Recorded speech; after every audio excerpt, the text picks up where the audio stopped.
আমি স্বপ্না কিচেনে আপনাদের সবাইকে স্বাগত জানাই। আজকের আমাদের রেসিপি আর মাছের ঝাল। এখানে আমরা আর মাছ তৈরি করার জন্য, ঝাল তৈরি করার জন্য এখানে আমরা দুটো বড় সাইজের আর মাছ নিয়েছি, ভালো করে নুন হলুদ মাখিয়ে রেখেছি। গ্যাসের ওভেনে কড়াটা বসিয়েছি। গ্যাসটা প্রথমে অন করে নেব। গ্যাসটা এখানে অন করে নিয়েছি। কড়াটা গরম হয়ে গেলে আমরা এখানে তেলটা দিয়ে দেবো। এখানে আমাদের কড়াটা গরম হয়ে গেল, তেলটা আমরা এখানে দিয়ে দিলাম। তেলটা দিয়ে এক এক করে মাছগুলো আমরা উল্টে পাল্টে ভেজে নেব। এখানে আমাদের তেলটা গরম হয়ে গেছে, মাছটা আমরা এক এক করে ছেড়ে দেবো।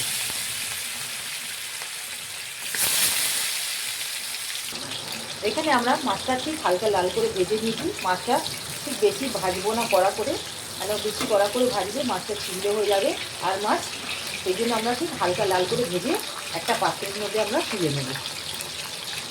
এবার আমরা এই তেলের মধ্যে গোটা গরম মশলার ফোড়ন দেবো। গরম মশলার মধ্যে আমরা নিয়েছি একটা দালচিনি, এলাচ আর লবঙ্গ। এখানে আমরা কুচনো পেঁয়াজ রেখেছি, সেটাও আমরা দিয়ে দেবো।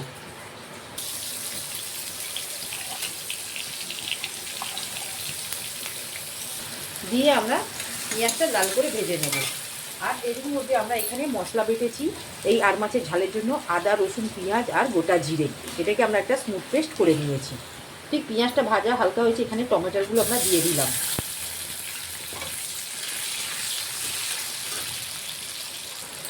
টমেটোটা যাতে গলে যায়, এখানে আমরা নুন দিয়ে দিলাম 1 চা চামচের মতো।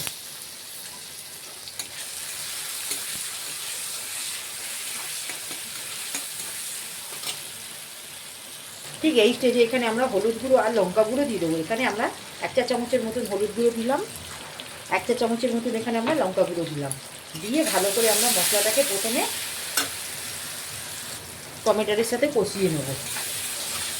ঠিক এই স্টেজে এখানে আমরা দিয়ে দেবো বেটে রাখা আদা, রসুন, পেঁয়াজ আর জিরের পেস্টটা।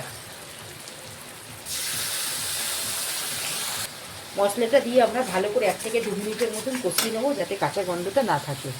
মশলাটা দেখুন ঠিক কষানো হয়ে গেছে। ঠিক এই স্টেজে আমরা মাছগুলো দিয়ে দেবো।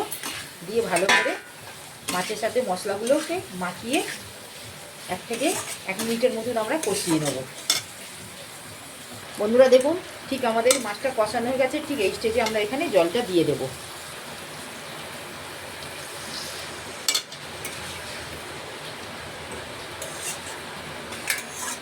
জলটা দিয়ে আমরা একটা থালা দিয়ে চাপা দিয়ে দেবো। 1 থেকে 2 মিনিটের মতন আমরা মাছটাকে ফুটিয়ে এখানে সেদ্ধ করে নেব। এখানে আমরা ঢাকাটা খুলেছি, এখানে 2-1টা কাঁচা লঙ্কা আমরা দিয়ে দিলাম, দিয়ে চাপা দিয়ে দেবো। ঠিক 1 থেকে 2 মিনিট হয়ে গেছে, আমরা একবার ঢাকাটা খুলে একবার দেখে নেব। বন্ধুরা দেখুন আমাদের এখানে আর মাছের ঝালটা কত সুন্দর কালার হয়েছে। ঠিক এই স্টেজে আমরা একটা প্লেটের মধ্যে আমরা বার করে নেব। বন্ধুরা দেখুন আমাদের এখানে মোটামুটি আর মাছের ঝালটা মোটামুটি তৈরি হয়ে গেল। যদি আমাদের এখানে এই আর মাছের ঝালের রেসিপিটি আপনাদের ভালো লাগে, আপনারা আমার এই চ্যানেলে লাইক, সাবস্ক্রাইব আর শেয়ার করবেন, পাশে থাকবেন, প্লিজ কমেন্টে জানাবেন। আজকের মতন আমরা এখানে আর মাছের ঝালের রেসিপিটি সমাপ্ত করলাম।